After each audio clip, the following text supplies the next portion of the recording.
Dans la première partie, nous avons vu que le Maroc, au début du XVIe siècle, se trouvait dans une situation complexe. Le royaume ouattacide contrôlait le nord, tandis que certaines de ces régions étaient occupées par les Portugais. Par ailleurs, une menace venue d'Orient, incarnée par l'Empire ottoman, pesait sur le pays. Les Ottomans, ayant déjà conquis plusieurs territoires au Proche-Orient et en Afrique du Nord, ambitionnaient d'étendre leur domination au Maroc et à diverses régions sahéliennes. C'est dans ce contexte qu'émergea, dans le sud du Maroc, la dynastie saadienne, fondée dans la vallée du Draa. Issue d'Arabie et supposée descendante du prophète Mohammed, cette dynastie gagna rapidement en puissance et en influence. Dans le Souss, les Saadiens menèrent une guerre sainte contre les Portugais, récupérant progressivement certaines villes occupées. Leurs succès militaires leur permirent d'unifier le Maroc, notamment grâce à leur victoire sur le royaume ouattacide.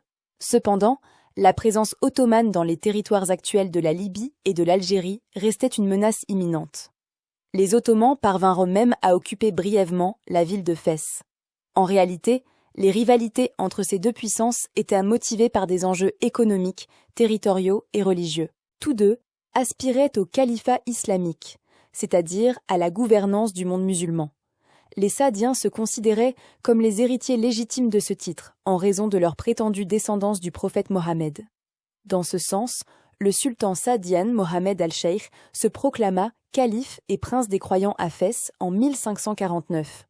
Les Ottomans, de leur côté, affirmaient être les véritables califes. Selon une tradition historique, les Abbassides auraient transféré le titre de calife à Sélim Ier après la conquête de l'Égypte par les Ottomans en 1517. Forts de leur contrôle sur plusieurs territoires musulmans, les Ottomans revendiquaient également ce rôle suprême. Situé entre l'Europe et l'Asie, l'Empire ottoman contrôlait des routes commerciales clés, notamment la route de la soie et les routes maritimes de la Méditerranée. Leur contrôle sur des ports stratégiques favorisait des échanges riches en épices, textiles et métaux précieux.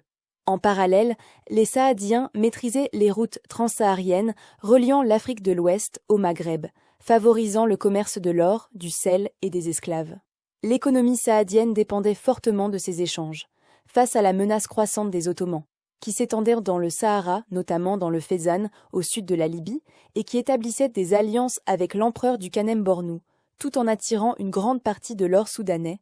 Les Saadiens craignaient une prise de contrôle progressive des régions stratégiques du Sahara. Cette inquiétude fut amplifiée par les tentatives répétées des Ottomans de pénétrer dans le Touat, une région située au sud de l'Algérie, réputée pour ses nombreuses oasis stratégiques. Ces oasis étaient des étapes cruciales pour les caravanes transportant du sel, de l'or et des esclaves entre les régions sahariennes et les cités méditerranéennes. Redoutant une implantation ottomane durable, Ahmad al-Mansour prit la décision décisive d'envahir le Touat en 1583. Conscient de la dépendance de son empire au réseau transsaharien, Ahmad al-Mansour chercha à sécuriser et à contrôler directement ses itinéraires. Cette stratégie visait à garantir un flux stable de revenus tout en prévenant toute ingérence, qu'elle soit ottomane ou locale. Dans cette logique, Ahmad al-Mansour porta son attention sur les salines de Teghaza. Ces mines de sel, gérées par l'empire Songhai, représentaient une ressource essentielle pour le commerce saharien, constituant un levier économique majeur et un enjeu déterminant dans la rivalité entre les deux puissances. L'empire Songhai constituait au XVIe siècle un des plus grands empires que l'Afrique ait connu. Son territoire englobait plusieurs pays d'Afrique de l'Ouest et s'étendait sur le Sahara, au nord. Gao était la capitale de l'empire. Tombouctou et Djenné représentaient des pôles commerciaux, intellectuels et culturels majeurs en Afrique de l'Ouest et du Nord.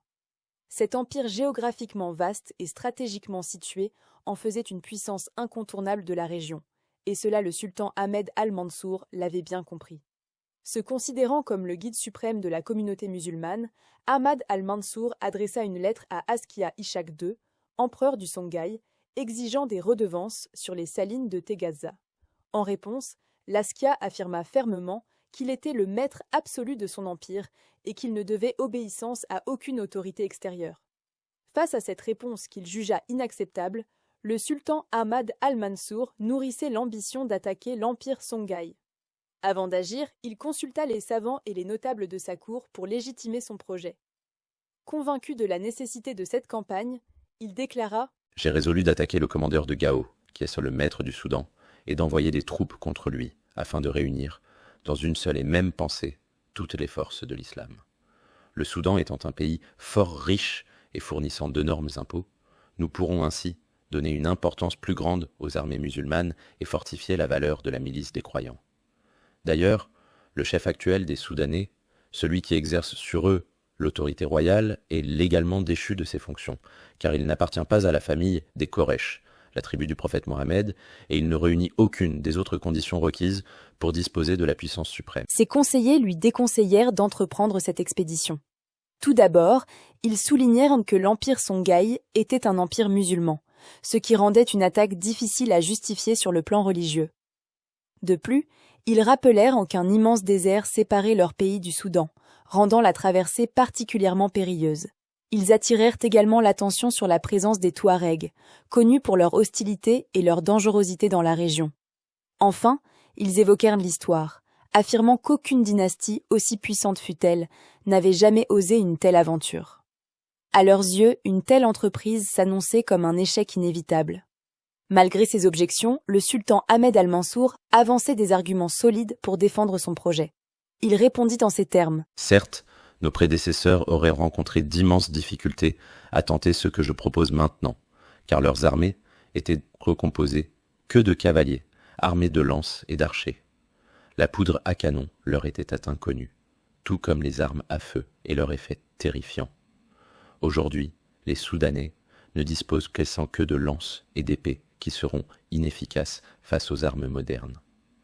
Il nous sera donc facile de mener une guerre victorieuse contre ces peuples et de les vaincre. Enfin, le Soudan, donc ici, l'empire Songhai est plus riche que le Maghreb. Sa conquête serait plus profitable que de chasser les Ottomans, ce qui exigerait de plus grands efforts pour peu de résultats. Ainsi, Ahmad al-Mansour forma une armée composée de 4000 hommes selon certaines sources, ou 10 000 selon d'autres versions. À sa tête, il nomma le pacha Djouder Ben Asman, un Espagnol originaire de Grenade, capturé durant son enfance, converti à l'islam, et devenu un commandant expérimenté. Cette armée comprenait principalement des soldats européens, notamment des Espagnols et des renégats, d'anciens prisonniers ayant rejoint les rangs saadiens. D'ailleurs, la langue officielle utilisée au sein de cette armée était l'espagnol. Les Saadiens furent parmi les premiers à intégrer les armes à feu dans leur stratégie militaire en Afrique du Nord et de l'Ouest. Cet atout technologique leur permit de remporter la célèbre bataille de Tondibi, située au nord de Gao au Mali, le 12 avril 1191 contre l'Empire Songhai. Cette victoire marqua un tournant majeur dans l'histoire de l'Afrique de l'Ouest, modifiant durablement l'équilibre régional et ouvrant une nouvelle ère dans la dynamique des pouvoirs locaux soudanais. Histoire inattendue du Maroc de Mouna Hachim. J'en ai parlé plusieurs fois sur ma chaîne. C'est un livre que je recommande totalement pour ceux et celles qui veulent en savoir plus sur l'histoire du Maroc et de l'Afrique du Nord de manière générale. Ensuite, il y a Tombouctou et les Armas de Michel Abitbol. Tombouctou et l'Empire Songhai de Sekene Modi Sissoko. Les Portugais au Maroc de Robert Ricard. Donc ça, vous pouvez retrouver sur Internet. There is no doubt Muslim scholarship and society in 17th century Central Sudanic Africa.